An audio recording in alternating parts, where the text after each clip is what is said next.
¿De dónde nace el miedo a nuestro propio miedo?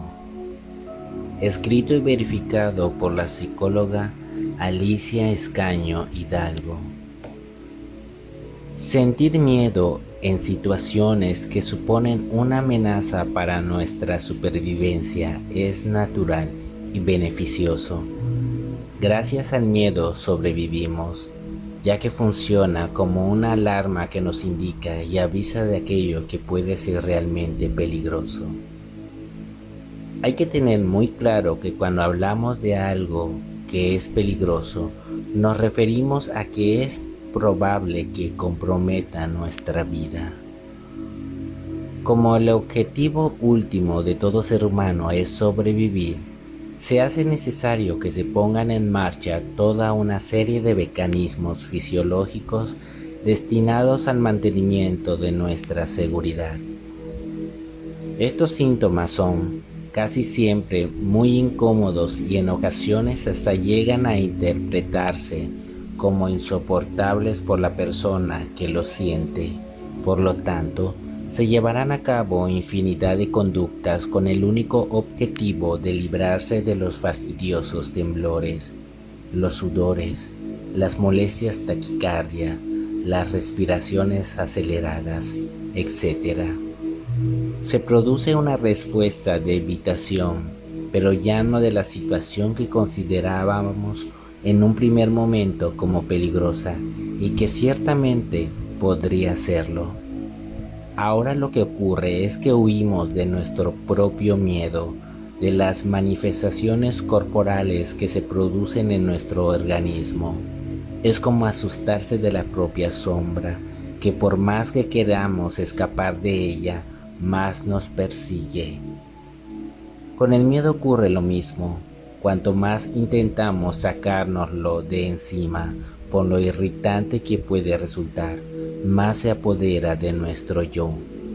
¿Qué pensamientos provocan mi miedo? Dejar de huir del miedo no es fácil, porque las personas toleramos muy malas incomodidades, y mucho más si tienen que ver con nuestras emociones. Pero ahí está la clave, en la tolerancia.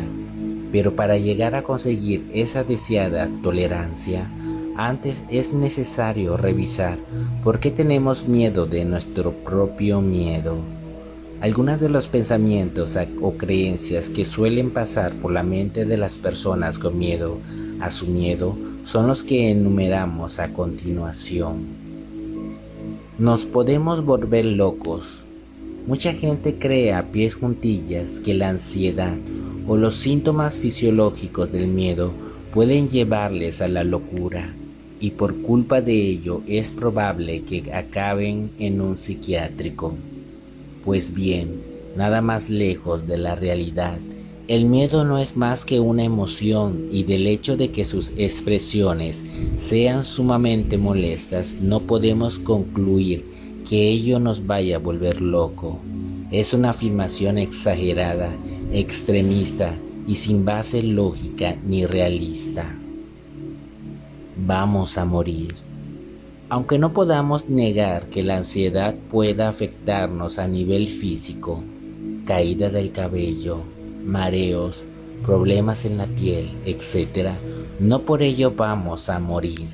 Las taquicardias que podamos sentir en una crisis de angustia puntual no van a acabar en un infarto ni nada por el estilo, aunque es cierto que puede resultarnos parecido y por ello asustarnos mucho, lo que no hará más que aumentar esas sensaciones. Hasta la fecha, no hay ningún estudio científico que certifique que la ansiedad haya matado a nadie. Por lo tanto, desecha esta absurda creencia. Podemos hacer el ridículo. Es posible que cuando estamos ansiosos nos comportemos de forma extraña. Podemos tartamudear, temblar, resoplar y en el peor de los casos perder el conocimiento. Pero no por ello tenemos que pensar que hacemos el ridículo. ¿Qué significa hacer el ridículo? lo que es otra persona que nos mire de forma desconfiada por no seguir una norma. ¿Acaso no tenemos derecho a sentirnos mal de vez en cuando? Tenemos que darnos permiso para expresar nuestras emociones sin miedo al que dirán, ya que los comentarios, las críticas y las habladurías siempre van a existir. Hagamos lo que hagamos porque al ser humano le encanta hablar de otros seres humanos. Es distraído, simplemente. Así que deja de darle importancia a los pensamientos y opiniones de otros y céntrate en tus necesidades. Podemos fastidiar a los demás. Esto también es falso, ya que nadie es responsable de las emociones de nadie. Solo somos responsables de las nuestras. Por ese motivo, es imposible que fastidiemos a nadie con nuestros síntomas de nerviosismo o inquietud.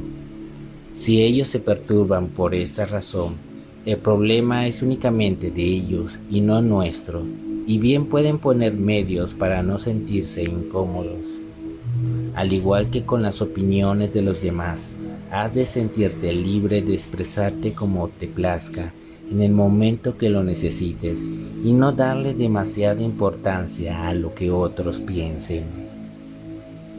Claves para librarse del miedo al miedo.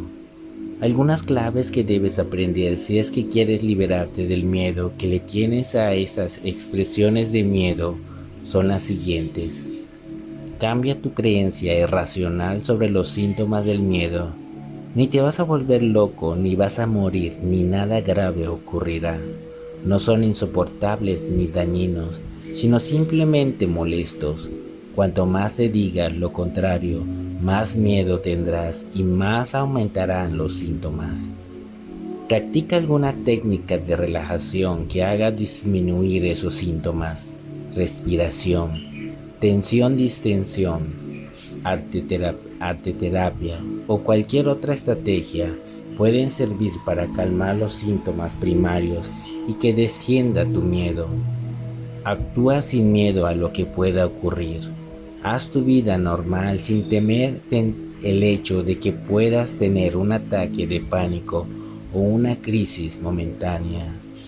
Lo que los demás puedan pensar solo es el problema de los demás y te afectará solo si así tú lo decides.